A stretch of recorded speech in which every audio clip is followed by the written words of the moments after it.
Всем здравствуйте! В этом видео я покажу вам, как я плету вот такое овальное дно, как я рассчитываю размер определенный овала, как я рассчитываю стойки. Это будет в этом видео, а в следующем видео я покажу, как полностью сплести вот таким ажуром корзинку, как сделать вот такие ручки. Кстати, эта корзинка, она очень универсальная. Я ее использую и для цветов. У меня вот есть видео. Не видео, а фото. Посмотрите, красиво смотрятся цветы в таком ажуре. И также очень хорошо она смотрится в интерьере, например, в ванной комнате с туалетной бумагой. Вот сейчас я буду делать овальное дно для такой корзинки, но для большего размера. Как раз мне надо для 3 рулонов туалетной бумаги. И если вы тоже будете плести подобную корзинку именно для туалетной бумаги, изначально посмотрите, какой нюанс. Рулоны туалетной бумаги одинаковые по высоте, но разные по наполнению, по глубине, по толщине. Вот это тоже нужно учитывать. Посмотрите, вот у меня для примера вам показываю 2 рулона туалетной бумаги и насколько они разные в диаметре. Вот. Мне нужно для таких рулонов сплести корзинку. Вот она и получается, что у меня больше, в 1,5 раза вот этой будет. Для начала что нужно сделать? Нужно подготовить форму. Сначала нужно измерить длину, ширину, нарисовать овал, расчертить направление стоек, закругление и все, и приступаем. Начинаем.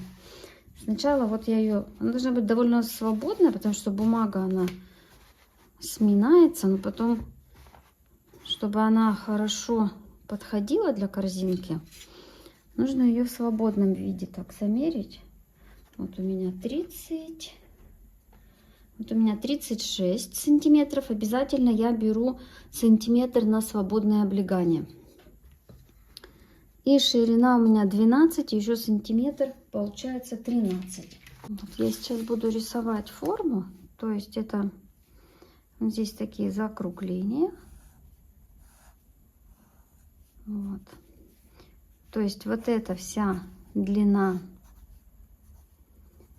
37 и высота, ширина, вернее, 13 сантиметров. Теперь смотрите, как можно легко сделать форму. Что такое овал? Овал — это круг, который разрезан пополам и удлинен. Поэтому начинаем с того, что нужно сделать круг. Круг у нас, как мы уже определились, будет диаметром 13 сантиметров. То есть круг должен быть вот такой, как вот этот рулон, но на 1 сантиметр больше. Если у вас нет циркуля, вы можете просто взять и обвести. Но так как бумага неровная, круг будет тоже не особо ровный. Есть еще один очень простой способ. Определяем центр. От центра в каждую сторону я отмечаю по 6,5 сантиметров. Итого у меня 13 сантиметров. Так, с 4 сторон. Сейчас покажу, как без циркуля можно быстренько сделать более-менее ровный набросок круга, который в любом случае потом будем разрезать. Для этого нам понадобится вообще самый обычный материал, который у вас есть под рукой. Не всегда, не у всех есть циркуль. Вот обычная резинка. Надела резинку. И здесь что-то для центровки. Вот у меня это мои ножницы. Ставлю их в центр. Вот здесь натягиваю резиночку. И от точки до точки в натянутом состоянии вот такими вот штрихами просто провожу. Посмотрите.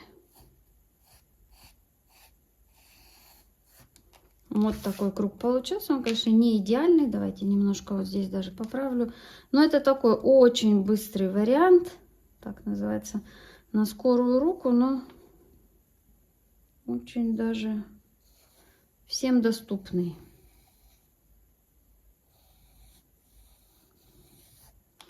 Ну вот здесь выровняла немножко. Теперь вот так еще нужно. Мы сейчас их разрежем. Будут две половинки. Эти половинки мы раздвигаем и между ними кладем столько, сколько нам нужно нашу длину. Так я вырезаю.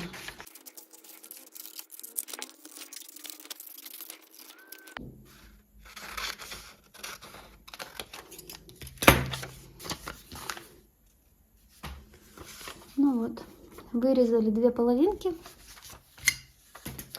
Теперь эти две половинки мы кладем так.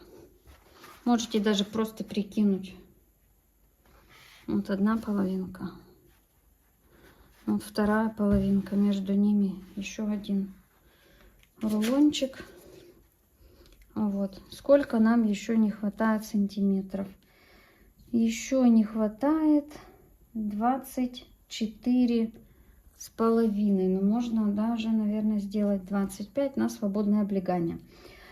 Вот рисуем такой прямоугольник 25 сантиметров. 25 и ширина 13. Все. Делаем.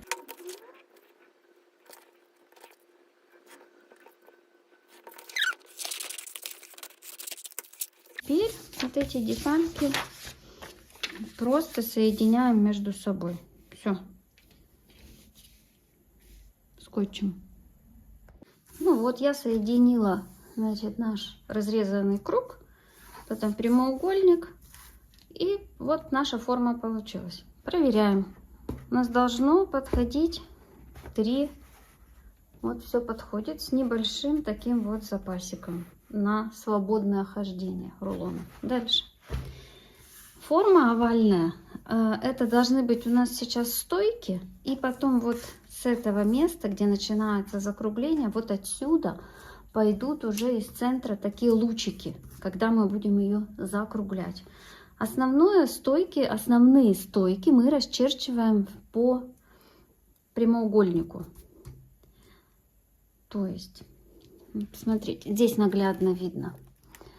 Вот у нас крайние стойки, и уже от крайних стоек идут вот эти лучики. Здесь хорошо видно. То есть нам нужно расчертить только стойки у прямоугольника. Начинаем. Вот это у нас прямоугольник, у нас 25.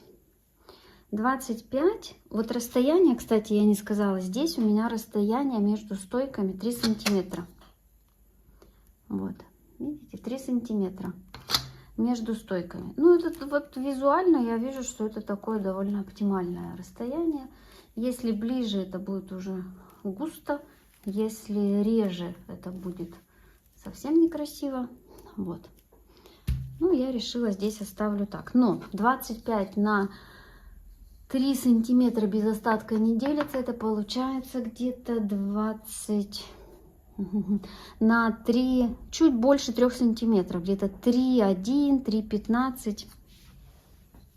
Я должна так вот разделить. Ну и вот так примерно я 3 здесь.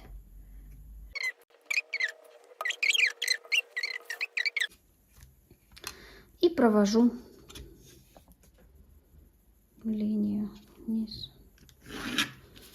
Вот так мы нарисовали наши стойки.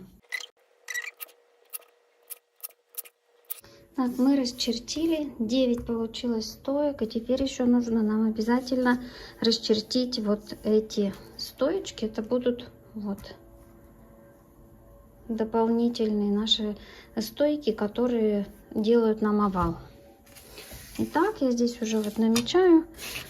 Вот мы наметили центр, серединку. И вот серединки также 3,1, 3,1 сантиметра. То есть одинаковое расстояние, так же как на этих стойках. То же самое здесь. 3,1 примерно. 3,1. И вот оно 3 получается. И также мы это все должны расчертить. Потом мы будем именно на эти стойки, на эти направляющие, вернее, дополнительные стойки подставлять.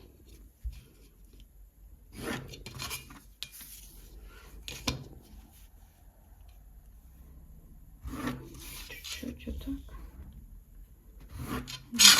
Вот. Расчертили. То же самое с этой стороны.